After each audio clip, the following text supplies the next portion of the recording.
Assalamualaikum warahmatullahi wabarakatuh. Perkenalkan, saya Halimatus Sa'diyah. Hari ini kita akan mereview bersama sebuah buku yang ditulis oleh Profesor Dr. Muhammad Al-Bahi. Buku ini saya dapatkan tahun lalu, tahun 2019, bulan Juli tepatnya.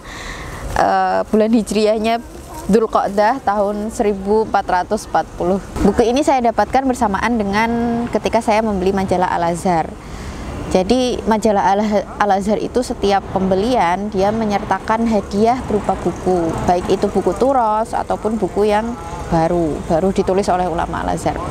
Jadi membicarakan majalah Al-Azhar sedikit ya. Majalah Al-Azhar itu adalah majalah yang diterbitkan oleh Universitas Al-Azhar.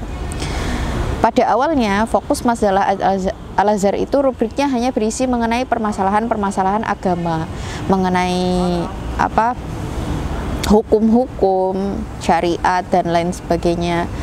Terus kemudian ketika Dr. Al-Bayyumi menjabat sebagai pimpinan majalah Al-Azhar, beliau memperbarui, menambahkan rubrik pada majalah Al-Azhar. Tidak hanya membahas mengenai hukum, tapi majalah Al-Azhar kemudian berisikan rubrik sastra, ada rubrik sejarah, ada rubrik filsafat, dan seterusnya. Tidak hanya di situ, Dr. Al-Bayyumi melakukan gebrakan baru, yaitu dengan menyertakan buku turos. Jadi buku-buku yang sudah lama itu dicetak kembali oleh majalah Al-Azhar, terus kemudian dijadikan hadiah seperti ini. Jadi kertasnya itu juga menyesuaikan majalah Al-Azhar, sama dengan majalahnya. Buku hadiah majalah itu kertasnya sama dengan majalah Al-Azhar itu sendiri, covernya juga sama, jenis kertasnya juga sama. Nah, dalam buku ini berjudul Al-Almaniyatu wal-Islamu Bainal Fikri wat Tatbiqi, yang kurang lebih artinya sekularisme dan Islam antara pemikiran dan penerapan. Buku ini beliau tulis setelah kepulangan beliau dari Jerman.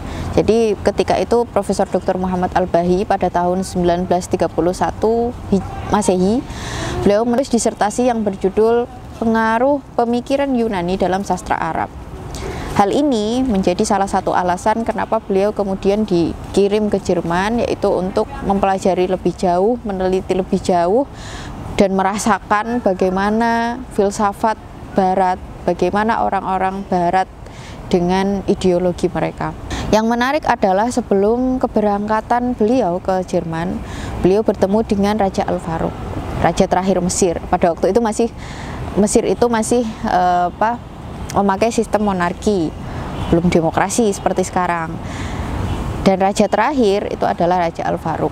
Ketika beliau bertemu Raja Al-Faruq berpesan, nanti ketika kamu di Jerman, kamu akan apa yang kamu dapati di pabrik, apa yang kamu dapati di jalan-jalan, di toko-toko, itu nanti juga akan kamu dapati di universitas. Artinya di universitas itu kamu belajar teorinya, terus kemudian di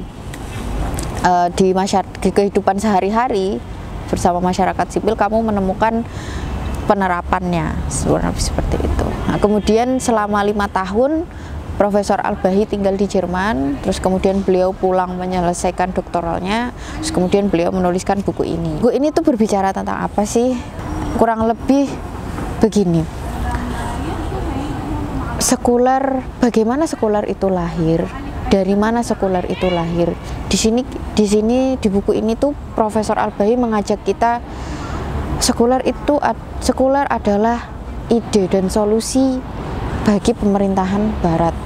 Nah, apakah solusi ini bisa diterapkan juga di pemerintahan Islam? Apa yang melatar belakangi kemunculan sekuler Barat ini? Nah, di sini Profesor Al-Bahi mengajak kita mempelajari sejarahnya dulu, bagaimana prinsip gereja, bagaimana ajaran-ajaran gereja, bagaimana kebijakan-kebijakan gereja kemudian justru mempengaruhi munculnya sekuler itu sendiri. Beliau di sini membagi sekuler dalam 2 masa. Yang pertama adalah sekuler moderat yang terjadi pada abad 17 sampai 18 Masehi. Terus kemudian ada sekuler radikal beliau mengkategorikannya pada tahun 19 Masehi. Sekuler moderat itu pemahamannya kurang lebih begini. Mereka hanya menginginkan pemisahan kebijakan antara kebijakan gereja dengan kebijakan pemerintahan. Mereka tetap mengimani ajaran-ajaran gereja, kan tetapi mereka memerlukan pemisahan dalam aturan pemerintahan. Jadi gereja memiliki kebijakannya dan otoritasnya dalam urusan agama, dalam urusan keluarga, hukum-hukum dan lain sebagainya, tapi pemerintah memiliki kebijakan sendiri, memerlukan ideologi sendiri untuk mengatur politik, ekonomi dan sosial masyarakat. Itu sekuler moderat. Nah, bagaimana dengan sekuler radikal? Sekuler radikal ini lebih jauh. Nanti di sekuler radikal ini kemudian lahir Bolshevik dan kawan-kawannya. Di sekuler radikal ini idenya itu berawal dari Feuerbach yang kemudian berlanjut pada Marx. Di Feuerbach ini masih ide ya, masih baru berupa ide. Kemudian ketika Marx muncul, kemudian menjadi aksi. Sekuler ini berubah menjadi aksi. Yang membedakan dengan sekuler moderat adalah sekuler radikal ini dia sudah tidak mengimani kebijakan gereja lagi. Jadi dia sudah benar-benar memiliki ideologi sendiri. Dia menjadikan sekuler ini ideologi dan iman mereka. Itu di sekuler radikal. Di sini penulis sedikit menyematkan pendapat beliau mengenai Marx itu siapa? Apakah dia hanya seorang filsuf atau dia lebih dari itu? Selanjutnya yang menarik di buku ini menurut saya adalah ada halaman-halaman terakhir. Di situ beliau penulis dengan jelas menjelaskan, memberikan contoh juga gimana sih kalau sekuler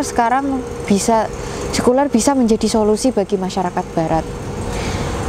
Pemerintahan Islam yang dalam hal ini Timur Tengah juga sedang mengalami gejolak pemerintahan. Nah, apakah sekuler ini bisa dijadikan solusi juga sebagaimana Barat menjadikan sekuler ini solusi bagi pemerintahan mereka? Di sini penulis memberikan contoh ada Turki yang mengadopsi sekuler Barat ke dalam pemerintahan mereka.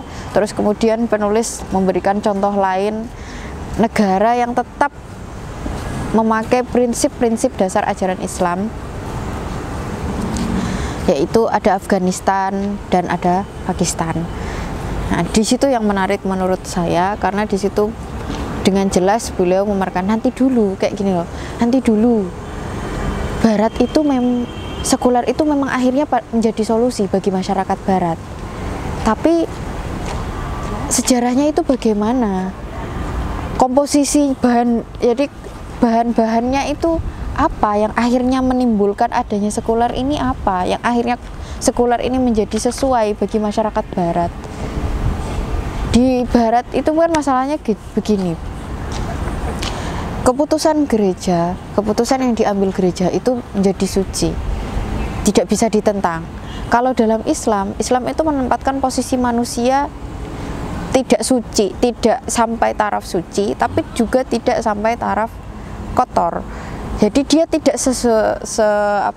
sesuci malaikat, tapi dia juga tidak seperti hewan. Dia berada di tengah-tengah. Manusia itu bisa benar dan dia bisa salah. Keputusan yang diambil manusia itu bisa benar dan juga bisa salah. Di Islam seperti itu. Jadi kulturnya sendiri, prinsipnya, dasar-dasarnya itu udah beda. Kalau beda, apakah solusinya nanti juga sama gitu loh. Jadi intinya di situ. Jadi beliau ingin mengatakan, tunggu dulu, sekuler ini memang dia akhirnya menjadi solusi bagi masyarakat Barat. Tapi bagi masyarakat Islam, apakah dia solusi satu-satunya atau dia hanya satu dari sekian banyak solusi yang ditawarkan? Gitu kurang lebihnya.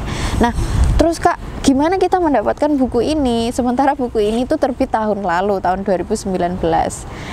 Sebenarnya mudah. Majalah Al-Azhar itu bisa kalian temui di toko yang memang langganan menjual majalah Al-Azhar. Biasanya mereka tidak hanya menjual majalah yang terbit pada bulan itu, tapi bulan kemarin, bahkan tahun yang kemarin mereka masih menjualnya. Atau kalau kalian masih kesulitan untuk mendapatkan secara hard file, kalian bisa membuka website Al-Azhar Magazine, majalah Al-Azhar. Website majalah Al-Azhar, di situ kalian bisa mencari majalah yang terbit tahun berapapun dan rubrik apapun yang ingin kalian baca, di sana ada semuanya. Sudah, terima kasih. Assalamualaikum warahmatullahi wabarakatuh.